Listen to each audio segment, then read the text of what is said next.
El primer seminario de historia eclesiástica del sur del Gran Buenos Aires, realizado en 1982 en Lomas de Zamora.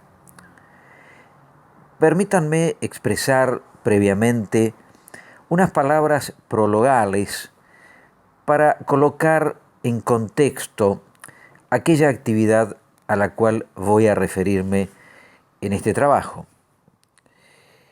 Aquel año de 1982, que comenzó como cualquier otro año, estuvo sin embargo marcado por una guerra sorpresiva en los confines australes de los mares argentinos. Fue sin duda el acontecimiento dominante en nuestras vidas. Y sin embargo, lejos del escenario bélico, ciertos aspectos cotidianos transcurrían en forma paralela, dando la impresión de una rara normalidad. Me parece necesario traer a la memoria aquel contexto excepcional en el cual se desarrolló la mayor parte del seminario, para situarlo de un modo muy preciso en el plano cronológico y también en el plano anímico de quienes participamos en él. La distancia temporal que nos separa hoy de aquel seminario, prácticamente 40 años, es una distancia suficiente para observarlo con la debida perspectiva histórica y evaluar su kairos, es decir, su oportunidad, su sentido y sus efectos, lo cual es también un modo de preservarlo como experiencia historiográfica y eclesial. En cuanto a los antecedentes, debemos decir que un consorcio académico de hecho articulaba a la Facultad de Ciencias Sociales de la Universidad Nacional de Lomas de Zamora, cuyo decano era el profesor Carlos Pesado Palmieri, que seguramente está presente escuchando estas ponencias, al Centro de Estudios Regionales de esa misma universidad que dirigía el arquitecto Alberto de Paula, articulaba con el Instituto Superior del Profesorado Sáenz, el cual la mayoría de ustedes lo conocen perfectamente, muchos de ustedes son egresados y egresadas de ese instituto, dependiente del Obispado de Lomas de Zamora. Esta articulación académica permitió mantener una agenda de actividades conjuntas que venían siendo planificadas desde el año anterior y que se replantearon desde el mes de marzo de 1982, cuando nadie imaginaba el curso de los acontecimientos en las Islas Malvinas a partir del 2 de abril. Además, en 1982 se cumplía el 25º aniversario de la erección canónica de la diócesis de Lomas de Zamora y se pretendía una adhesión desde aquellas plataformas académicas, universitarias, con ánimo de apertura a la comunidad en general. Entonces, la más perentoria de esas actividades era la concreción de un seminario que replicara para el abordaje de la historia eclesiástica el territorio que ya era objeto de estudio en el Centro de Estudios Regionales. Comenzaba a generarse un movimiento de renovado aprecio por el pasado de la comarca, que si bien irradiaba su impulso y fijaba su metodología desde la estructura científica del Centro de Estudios Regionales, sin embargo, excedía los confines de ese espacio.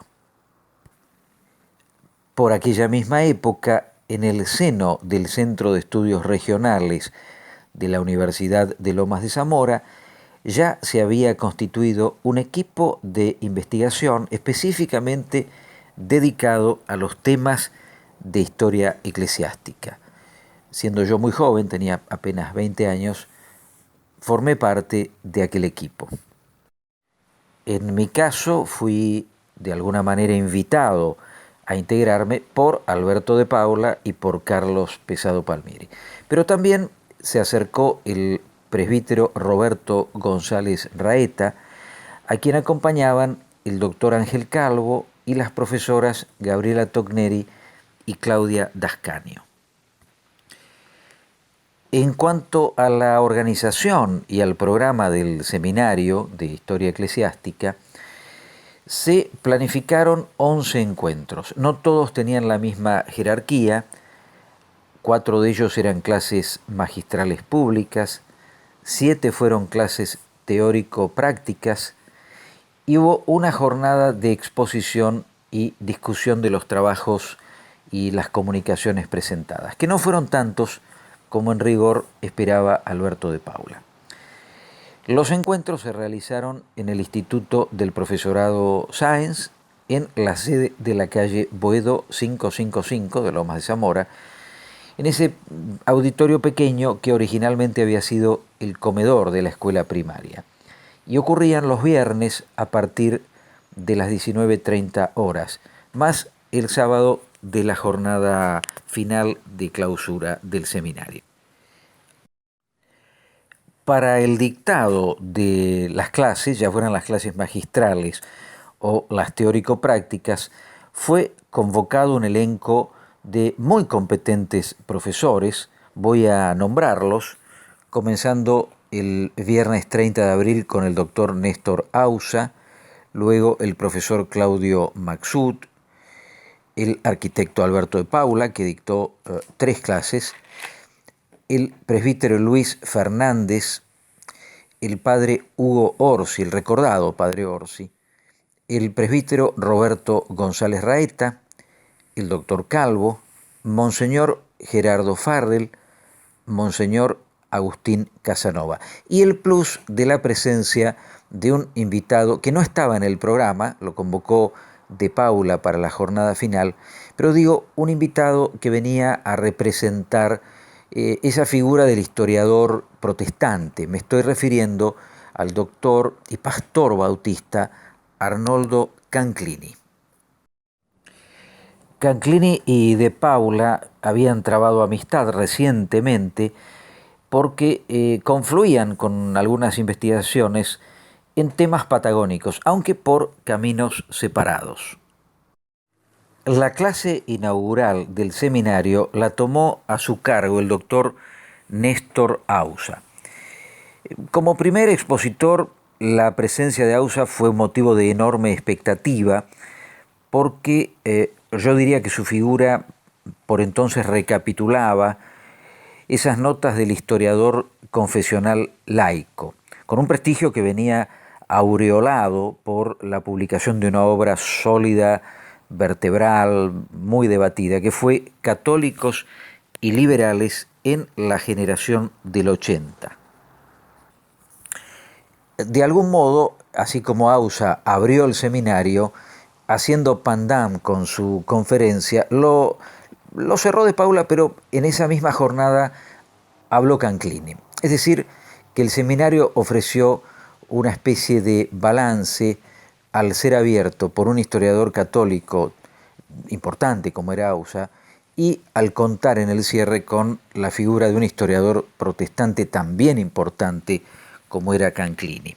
Canclini fue muy simpático, lo recuerdo en su conferencia, tuvo un talante carismático, no defraudó en absoluto al auditorio. Y para muchos de los presentes, para mí inclusive, fue la primera vez que se escuchaba una disertación de tema histórico-religioso a cargo de un historiador protestante, que encima era pastor protestante, en un ambiente tan marcadamente católico. El tema que eligió Canclini fue los grupos protestantes en el sur del Gran Buenos Aires. Como ustedes ven, un tema fuertemente identitario para el partido de Lomas de Zamora.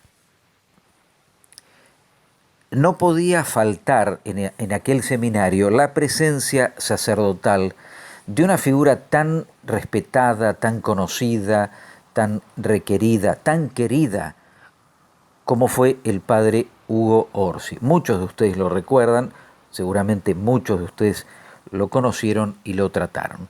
Orsi era un notable orador sagrado, un notable conferencista, era teólogo de base bíblica, un hombre realmente muy querido en el ámbito de la diócesis. Y su conferencia versó acerca de la cuestión de la ruptura de la unidad histórica de la Iglesia, y luego se acercó en el tiempo al modo como esa ruptura también pudo verificarse en el territorio de Lomas de Zamora al existir distintas iglesias cristianas separadas de la comunión católico-romana.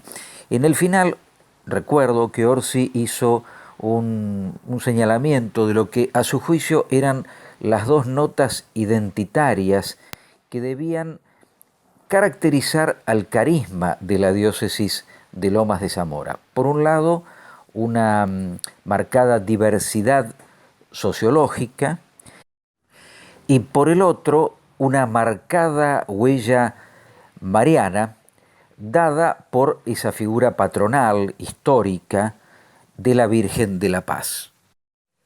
Una de las clases más interesantes y originales le tocó a Monseñor Agustín Casanova, que también algunos de ustedes seguramente lo recuerdan. Monseñor Agustín Casanova, que era el párroco de Nuestra Señora de los Remedios, en Remedios de Escalada, desde el año 1949. Tenía un perfil pastoral que iba de la mano con, diría yo, un aire de abolengo bonaerense, que le venía de su entroncamiento con antiguas familias de la zona de Sarandí, en Avellaneda. Era un orador elegante, formado en el Seminario de La Plata, según los modelos retóricos preconciliares, con una fuerte inclinación a la apologética, a las citas de autoridad teológica y al alargamiento de sus sermones. Predicaba muy largo, pero no era aburrido.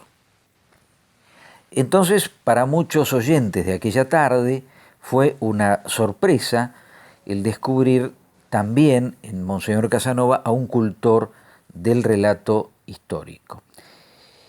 Para su conferencia, Monseñor Casanova dio inicio con un toque de simpatía y la continuó con una intensa capacidad de narración, remontando su relato, que fue muy ordenado, a aquella época eclesial que hundía sus raíces en los tiempos hispánicos.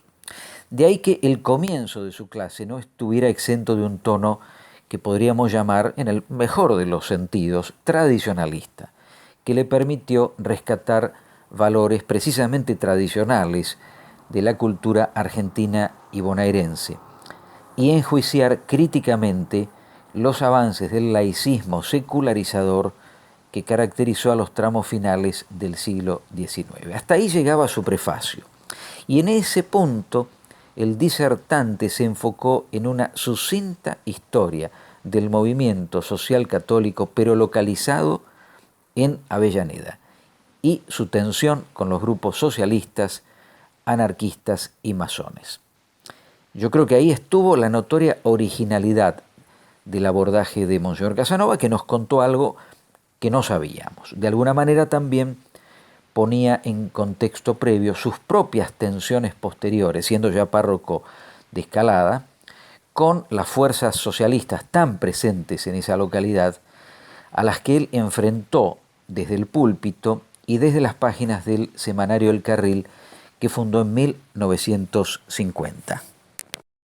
Debo decir que era tan raro escuchar a Monseñor Casanova dictando una clase de historia que, a título de anécdota les cuento, de Paula me pidió que grabara la clase, cosa que hice, y aquí tengo ante mi vista el cassette con aquella conferencia que he cedido al Fondo Documental Alberto de Paula, que se custodia en el Museo del Banco de la Provincia de Buenos Aires. De modo que los que quieran escuchar nuevamente la voz de Monseñor Casanova pueden solicitar la consulta de la cinta en el Museo del Banco Provincia. En cuanto a los trabajos de investigación que se presentaron, como dije antes, no fueron muchos, fueron 7 trabajos. Los voy a enlistar. San Vicente Virreinal por Aida Epifanio, la parroquia de San Gabriel Arcángel de Adrogué por Alicia Cancelas, el apostolado laico Congregación de las Hijas de María por Claudia Dascanio y Gabriela Togneri. De este trabajo recuerdo que llamó la atención que utilizaran como fuentes no solo las fuentes clásicas documentales, sino testimonios orales de antiguos miembros de aquella congregación. El número 4, 50 años de periodismo católico en Lomas de Zamora, por Oscar Andrés de Masi, quien les habla. Número 5, primeros templos protestantes en el sur del Gran Buenos Aires, por Alberto de Paula. Este era un tema que Alberto venía frecuentando ya desde los años 60. Número 6, un relevamiento de la arquitectura eclesiástica de la diócesis de Lomas de Zamora, por Alberto de Paula y Oscar de Masi. Esta era una línea de investigación que llevábamos en conjunto con Alberto, radicada en el Centro de Estudios Regionales. Y el número 7 y último, la diócesis de Lomas de Zamora, antecedentes, erección, primeros actos de gobierno, por el padre González y el doctor Calvo. Recuerdo que fue una exposición muy ordenada, donde se mezclaban referencias históricas con referencias de tipo jurídico canónicas. En cuanto a las clases que dictó Alberto de Paula, no quisiera dejar de referirme a ellas, fueron en total 3, 2 clases teórico-prácticas y una clase magistral a modo de clausura. Para la primera clase del 14 de mayo habló de los lugares de culto en el sur del Gran Buenos Aires, tomando una posición netamente historiográfica a partir, diría, de la plantatio ecclesia, esa apropiación del territorio en clave canónica y sacramental, que se derivaba de la creación de los primeros curatos en los viejos pagos de la Magdalena y del Riachuelo.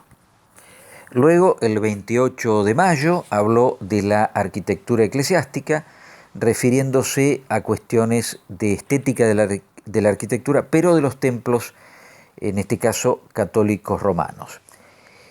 Y la clase de cierre del 26 de junio la rotuló Erección de diócesis y reordenamiento territorial en el Gran Buenos Aires.